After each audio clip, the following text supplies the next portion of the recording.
All right, welcome to The Explainer. Listen, if you've got any money in the market right now, you're going to want to lean in for this one. Today, we're digging into some pretty serious warnings that are shaking things up. And more importantly, we're going to talk about what you can actually do about it, based on what our source material is telling us. So let's just kick things off with this quote from our source, because, wow, it really hits home. It gets right to that gut punch feeling of anxiety when you see years of your hard-earned savings just evaporate in a matter of weeks. You know, it's one thing to say, oh, I'll just buy the dip, but when you're in it, when it's real, it can be absolutely terrifying. And that really brings us to the big question here, doesn't it? Are you prepared? I mean, just recently, the S&P 500 actually dipped into the red for the year, and there are a bunch of other signals that have a lot of people feeling, well, pretty on edge. So seriously, are you ready for what could be around the corner? Okay, so let's get into it. To really wrap our heads around what's happening, we need to look at three big things, three major forces, or headwinds as they're called, that are stirring up all this uncertainty and kind of pushing the market down. First up, we've got the threat of tariffs. So what's a tariff? It's basically just a tax on stuff that's imported from other countries. The whole idea is to make those foreign goods more expensive so that, in theory, you're more likely to buy things made right here at home, which is supposed to help our own economy. But here's where it gets really interesting. Tariffs can set off this whole chain reaction, like a set of dominoes. First, prices go up for you. Our source material estimates this could cost the average family an extra $2,000, maybe even $4,000 a year. Ouch. Then what happens? Other countries don't just sit there, right? They hit back with their own tariffs, and suddenly you've got a trade war. That can slow down the whole economy. And to top it all off, if there's less competition from abroad, our own companies might not feel the pressure to innovate and get better. It's a real ripple effect.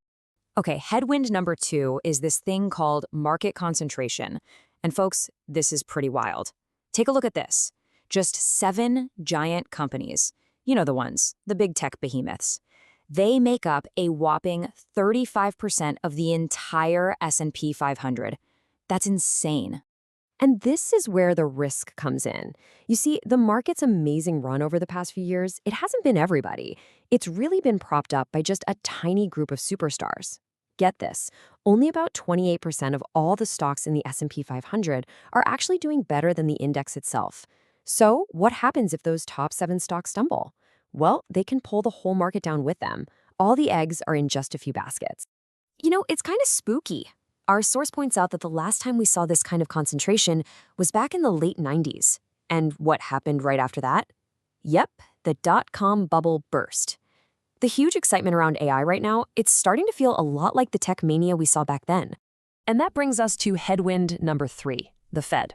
For what felt like forever, investors were basically banking on the Federal Reserve to start cutting interest rates. But that's not what's happening. The tune has changed.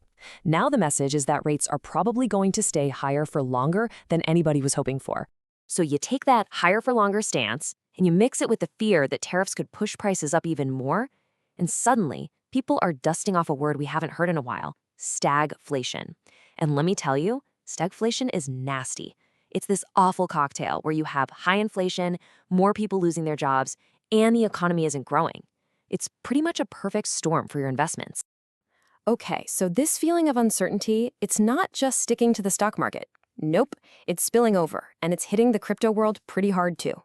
So, Bitcoin is now officially in a bear market. As you can see, it's down almost 25% from its recent peak. And a huge reason for this is that Bitcoin has kind of been following the stock market's lead lately, especially the tech stocks.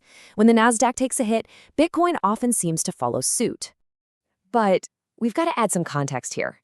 For anyone who's been in crypto for a while, this kind of drop is, well, it's just another Tuesday. There's this meme in the community that goes something like this, and it really captures the vibe.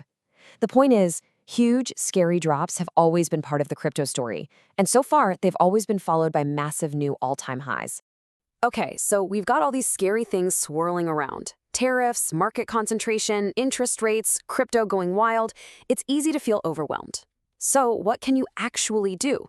Let's get down to brass tacks. Our source material lays out a super practical 8-point playbook to help you navigate all this.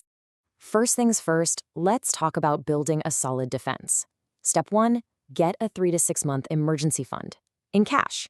This is non-negotiable because it means you'll never be forced to sell your investments at the worst possible time. 2, diversify.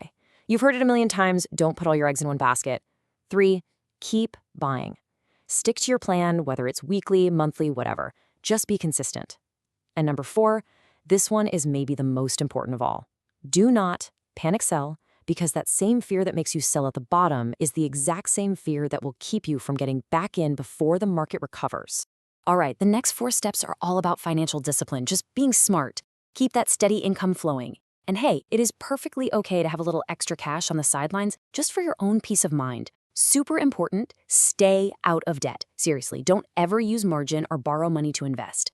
And finally, if there's any money you know you're going to need in the next 3 to 5 years for a down payment, for tuition, whatever, keep it safe, keep it out of the market. That's just not enough time to ride out a big downturn.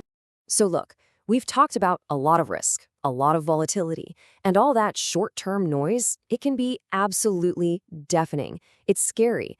But here's the thing. When you take a step back, when you zoom out, the long-term data tells a very, very different story, a much calmer one.